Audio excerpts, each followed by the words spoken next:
तर सकाळी सकाळी जिला आपण आणायला आलो होतो, तर सकाळी आल्यानंतर जरा सामान वगैरे खरेदी केली. तर नमस्कार मंडळी, मी रोशन. तर आपण एकदा स्वागत आहे तुमचं माझ्या मिनी ब्लॉग मध्ये. तर आज होती भाऊबीज. तर भाऊबीजेसाठी आपल्याला जायचं होतं जरा बाहेर. तर पहिले आपण घरी गेलो तर शेठ लोक इथं बसलेले, तर अमोल शेठला आणलं जरा हाय बाय करा जरा. अमोल शेठ जरा लाज होती कॅमेऱ्यात बघून, पण काही क्षणानंतर त्यांनी हाय बाय करूनच घेतलं. तर भाऊबीज होती, तर आपल्याला बोलवलं होतं स्वतः तिने. तर आपल्याला तिकडे जायचं होतं. तर तिकडे गेल्यानंतर आपण तिथं भाऊबीजेचा कार्यक्रम झाल्यानंतर आपल्याला जायचं ऋतिक शेट का. तर ऋतिक शेटला काय माझे म्हणणं होते, तर ऋतिक शेटचं म्हणणं ऐकून घ्या. अच्छा, तिथं जाऊन जायचं का बऱ्या.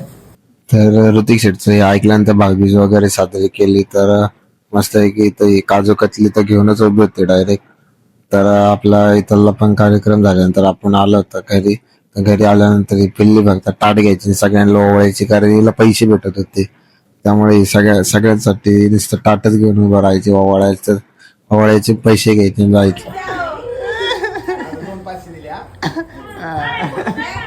मी गावावरून आली पण गिफ्ट काय आणलेलं नाही, म्हणजे काय म्हणायचंय बाल्या आजल्या हातून गिफ्ट तुला दिलेलं आहे. पुढं कधी दिले, दिलंय काय खोटं दिले, बोलूच काय नको. दिलेलं नाही गिफ्ट. तर अशा प्रकारे आपला भाऊबीजचा कार्यक्रम संपलेला आहे. तर आजचा ब्लॉग आपला इथं संपलेला आहे. भेटूया आपण आता पुढच्या ब्लॉगला.